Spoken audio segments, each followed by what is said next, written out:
The President of Colombia, Juan Manuel Santos, elected in 2010, succeeded President Álvaro Uribe Vélez, who led the country from 2002 to 2010. During those years, Colombia flourished in every area, thanks to the Uribe administration's firm policy against the FARC and the ELN, illegally armed groups currently designed as terrorist organizations both by the United States and the European Union. The gross national product grew from $98 billion in 2001 to $287 billion in 2010. The homicide rate had 64 homicides per 100,000 people in 2001, dropped to 34 by 2010. In 2001, 3,050 people were kidnapped, compared to 280 people kidnapped in 2010, 11 times fewer. Illegal roadblocks fell from 596 in 2001 to 12 in 2010. Terrorist attacks on the petroleum industry's infrastructure fell from 261 to 31. Santos was Uribe's defense minister and made campaign promises to continue his policies, but as soon as he assumed the presidency, his attitude changed.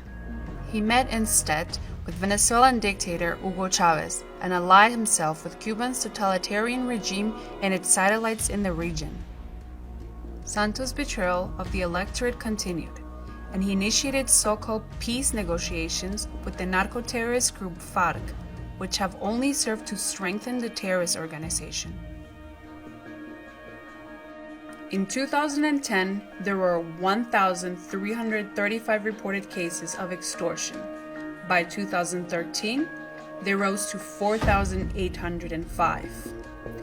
In 2010, there were 472 acts of terrorism. In 2013, there were 890.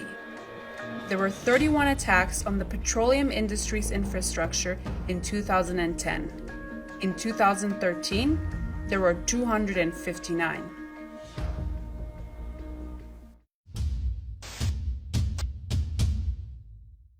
The FARC export hundreds of tons of cocaine to Venezuela and Mexico every year.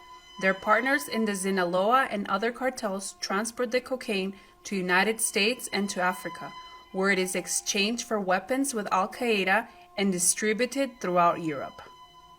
Between 2013 and 2014, cocaine production in Colombia increased by more than 40%, a consequence of the government's policies to suspend aerial eradication programs and to allow FARC terrorists to return to the areas of the country from which they had been expelled by the Colombian military.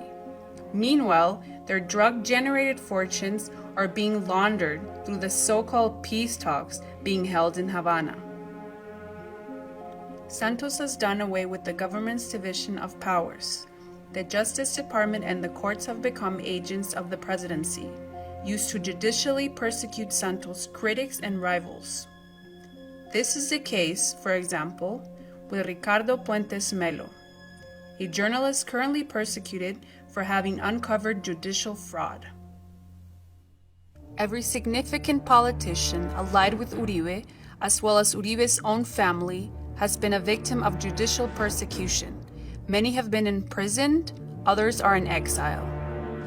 This judicial persecution has extended also to members of the military that effectively confronted the FARC's terrorist and narcotics operations. But persecution is not limited to the legal realm. All the important journalists who have been critical of Santos have lost their jobs. And Fernando Londoño, a radio talk show host and former government minister, was the victim of an assassination attempt when unknown assailants bombed his car. The crime remains unsolved. Countless people have been assassinated across the country for opposing the terrorists and the government.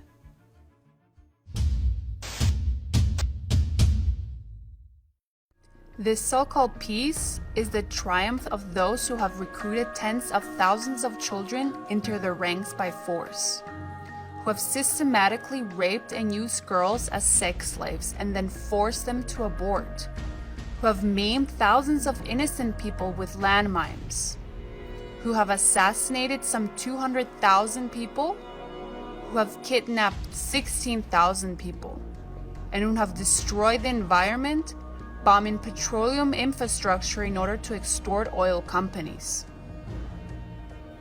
What Santos has done with his so-called peace is to instill terror in the population, going so far as to make public appearances asking a mother if she will lend her children for war. ¿Y usted prestaría sus hijos para la guerra?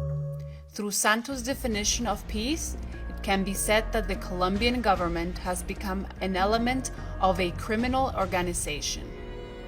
This so-called peace presupposes the political legitimacy of all terrorist atrocities, and the agreements reached so far would place lawful citizens in the terrorist debt.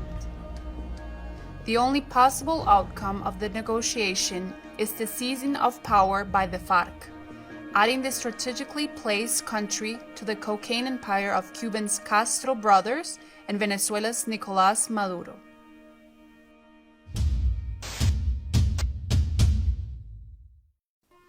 And while Colombia falls to its ruin, its economy stalls. The Colombian peso is worth half what it was 2 years ago. Soon there will be rationing of electricity. Foreign investors are fleeing, and corruption has reached unprecedented levels. Santos has squandered the wealth of what was a booming economy, spending billions of dollars of public funds on propaganda and buying support for his deal with organized crime. I want to congratulate President Santos on his extraordinary efforts to bring about an end to a conflict that has plagued Colombia for too long.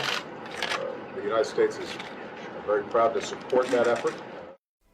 The Obama administration has applauded this perversion of peace and spent millions of US tax dollars to support it, because most Americans don't understand the deal, and because by supporting the so-called peace deal, he receives favorable treatment from the international left and the liberal media. As a result, the United States will end up supporting the surrender of Colombia to a band of murderers who, from their seat of power, will be able to commit acts of genocide at a much larger scale than they have already.